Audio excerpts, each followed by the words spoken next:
जब हम और खेलों की बात करते हैं और स्पोर्ट्स की बात करते हैं तो एक खबर जो है वो पहले गोल गोल घूम रही थी और एक खबर सबको आ रही थी, नहीं जी पाकिस्तान इंडिया का एक कराटे कंपटीशन होने वाला है। उससे पहले ही जो है कहीं ना कहीं कोई मुठभेड़ हो गई दोनों खिलाड़ियों में एक दिन पहले पूरे कॉम्बैट से, मगर उस मुठभेड़ के बाद एक बड़ा positive message Pakistani karate champion की तरफ से आया। मगर हुआ क्या उस कराटे चैंपियनशिप में, तो ये आपको बताते चले। कराटे कॉम्बैट में पाकिस्तानी फाइटर शाहजेब रिंद की इंडिया के खिलाफ फतेह, राणा सिंह 20 सेकंड में नॉक आउट हो गए। 20 सेकंड में उनको नॉकआउट कर दिया शाहजेब रिंद ने। जीतने के बाद उन्होंने दोनों झंडों को अपने हाथ में उठाया और उनका ये मैसेज था कि ये एक पाकिस्तान का झंडा है और एक भारत का झंडा है, क्योंकि ये लड़ाई अमन के लिए है और हम दुश्मन नहीं है, which is a very very positive statement coming out from the ambassador of Pakistan.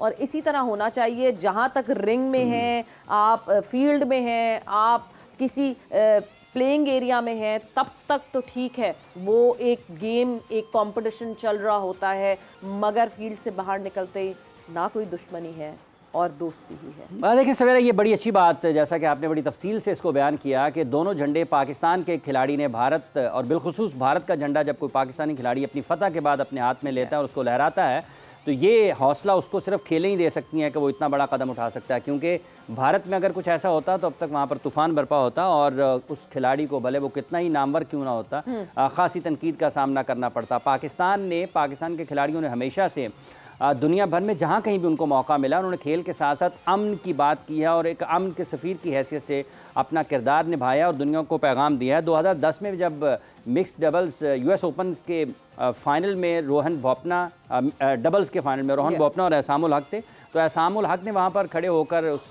Final जीत तो नहीं पाए, लेकिन जिस अंदाज़ में पाकिस्तानी कौम की तर्जुमानी की थी और दुनिया को ये बताया था कि पाकिस्तान भी अमन का उतना ही ख्वाहिशमंद है जितना कि दुनिया के और लोग हैं। तो ये जो रिंद साहब ने यहाँ पर कल भारत के ख़िलाफ़ मैच जीतकर अपने तासुरात और अपने जज्बात का इजहार किया, यकीनी तौर पर ये एक पैगाम पूरी दुनिया के लिए है, इसमें कोई शक नहीं है। और इसके साथ साथ अगर हम मज़ीद ख़बरों पर भी नज़र डालते हैं सवेरा, तो ये अभी कुछ देर पहले हमने देखा था मुल्क के वज़ीर दाखिला पाकिस्तान क्रिकेट बोर्ड के चेयरमैन भी हैं, बिल्कुल, तो वो भी लाहौर रीजनल क्रिकेट एसोसिएशन के सदर भी उनके साथ ख्वाजा रदीम साहब भी मौजूद थे, फिर खुरम न्याजी भी थे।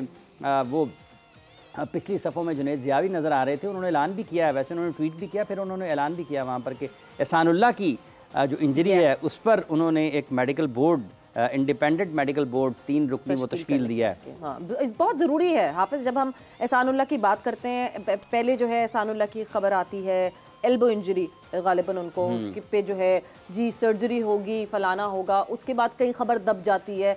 मगर जाहिर सी बात है पाकिस्तान क्रिकेट बोर्ड की जो वो कहते हैं ना कॉरिडोर्स हैं, उनकी दीवारें इतनी पतली हैं कि चीज़ें बाहर आ जाती हैं, सारी कहानियाँ बाहर आ जाती हैं। एंड कहानी ये बाहर आई कि नहीं जी मिस हैंडलिंग हुई उनकी, जो सारा इलाज था उसकी, and he is hospitalised again.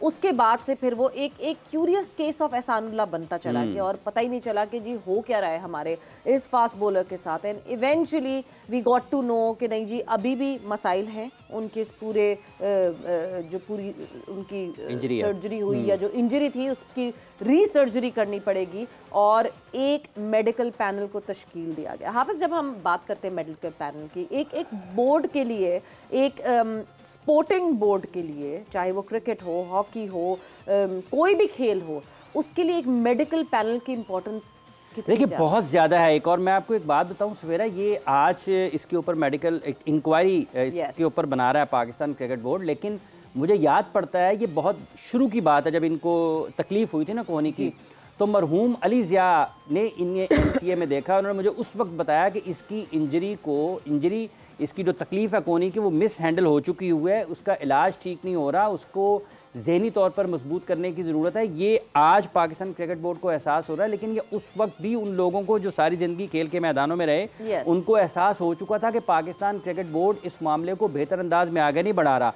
तो ये यकीनी तौर पर आप इससे इनकार करें, आप इसका इकरार करें, आप इख्तलाफ करें, ये मानना पड़ेगा कि पाकिस्तान का एक नौजवान उभरता हुआ बासलाहियत खिलाड़ी जिसको एक साल में पता नहीं कितनी विकेटें ले लेनी चाहिए थी बैनुल अक़वामी क्रिकेट में, वो अपनी एक ज़ख्मी और कोहनी को लेकर कभी पाकिस्तान में एक डॉक्टर के पास, कभी दूसरे डॉक्टर के पास, और ये बिल्कुल ऐसे ही है कि साल बाद पता चला है और उनको कहा गया जी लाहौर ले जो इन्हें बचना कोई नहीं जे, तो इसको पाकिस्तान से बाहर भिजवा दिया गया। ये बड़ी अफसोसनाक और तशवीशनाक सूरत हाल है। और ये जो मेडिकल पैनल है इसको आपको याद होगा, इब्रार अहमद ऑस्ट्रेलिया गए थे और पहले आया जी कि एक टेस्ट मैच के बाद, फिर आया जी दूसरे टेस्ट मैच के बाद, फिर उनको दूसरे टेस्ट मैच के बाद वतन वापस भिजवा दिया गया। तो इसका मतलब है कि असेसमेंट में कहीं ना कहीं मसला था, इनको अंदाजा ही नहीं हुआ। बिल्कुल, डायग्नोसिस में मसले, और ये मसले अभी नए नहीं हैं, ये मसले बहुत पुराने हैं। हमने बहुत सारे प्लेयर्स को, बहुत सारे स्पेशली फास्ट बॉलर्स को भी और दूसरे बॉलर्स को भी जाया किया। शाहीन की मिसाल देखे, शाहीन देखे ना, he had to run to UK, क्योंकि जो है उनको अंदाजा हो गया था कि यहाँ कुछ नहीं हो पाएगा, तो मैं इससे बेहतर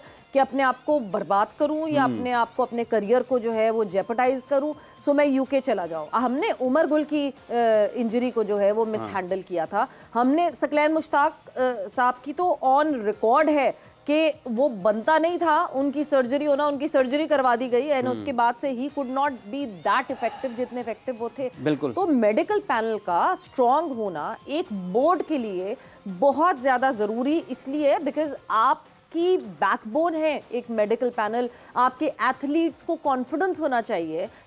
डॉक्टर सुहेल काफ़ी अरसे से मेरा ख्याल से एसोसिएटेड है पाकिस्तान क्रिकेट बोर्ड से, और डॉक्टर सुहेल आते हैं जाते हैं। वो जी पीएसएल का बबल बर्स्ट हो गया तो डॉक्टर सुहेल को स्केपगोट बनाया गया, उनको टाटा बाय बाय कह दिया गया, एंड देन इवेंचुअली फिर वो वापस आ गए और अभी भी इस वक्त पाकिस्तान क्रिकेट बोर्ड के मेडिकल पैनल को वो लीड करते हैं, हेड करते हैं। तो मतलब मुझे समझ नहीं आ रहा कि हम मेडिकल डिपार्टमेंट की तरफ जो है वो बिल्कुल नज़र नहीं देखते, बिल्कुल भी नज़र नहीं। ये बिल्कुल आपने ठीक कहा है, लेकिन अभी साथ साथ इसके एक नज़र जा रही है कराची में इस वक्त के वहाँ पर क्या हो रहा है। मेरा ख्याल आखिरी गेंद पर 3 रन चाहिए हैं पाकिस्तान को ये मैच, वेस्ट इंडीज़ को ये मैच जीतने के लिए, और 2 विकेटें बाकी हैं वेस्ट इंडीज़ की। तो ये आखिरी गेंद जो है ये इस मैच का फैसला करेगी कि ये वाला वनडे मैच कौन जीत पाता है, क्योंकि 221 रन 8 विकेटों के नुकसान पर अब तक वेस्ट इंडीज़ की विमेन टीम बना चुकी है और 3 रन की ज़रूरत है इस आखिरी गेंद पर। वापस पलटती हैं उस मैच। अभी फातिमा सना ने जो एक विकेट हासिल की है एंड फ्लेचर जो है वो वापस गई हैं डगआउट पे। सबसे अच्छी बात ये है, एक चीज़ जो कि आज अप्रिशिएट ज़रूर करनी पड़ेगी, बिकॉज हम जब 2 दिन पहले वुमेन क्रिकेट की बात कर रहे थे तो ऑनेस्टली ऑफ द ईयर भी ये बात हो रही थी कि कब ये ओडीआई फॉर्मेट में चैलेंज करना शुरू करेंगी अपनी ऑपोजिशन को। आज फाइट बैक दिख रही है, आज कम बैक दिख रहा है। एक फ्लो में वेस्ट इंडीज वुमेन जो है वो रन्स बनाती हुई जा रही थी, सिर्फ 4 विकेटों का नुकसान हुआ था, एंड देन अचानक से पता नहीं पाकिस्तान वुमेन टीम को क्या हुआ एंड रोकने की पूरी तैयारी कर दी। So one the last ball and 3 run. तो लेट्स सी कौन जीत रहा है, आपको क्या लगता है? कौन जीत रहा है? पाकिस्तान को अब इस पे जीतना चाहिए। असल में जब आप इस जगह पर आ जाए ना कि आखिरी गेंद पर 3 रन चाहिए हो तो जीतना चाहिए। निदा डार जो कि पाकिस्तान वुमेन टीम की कैप्टन भी हैं, आज उनकी 100 विकेटें भी मुकम्मल हुई हैं वनडे क्रिकेट में, और मेरा ख्याल वो दूसरी ऐसी गेंदबाज हैं जिन्होंने ये एजाज़ हासिल किया। इससे पहले क्या नाम है पाकिस्तान की जो साबिक कप्तान हैं, क्या उनका नाम मेरे ज़हन से फौर तौर पर, हाँ सना मीर, सना ने विकेट ली हुई है 120 के करीब, मेरा ख्याल उनकी वनडे विकेटें हैं।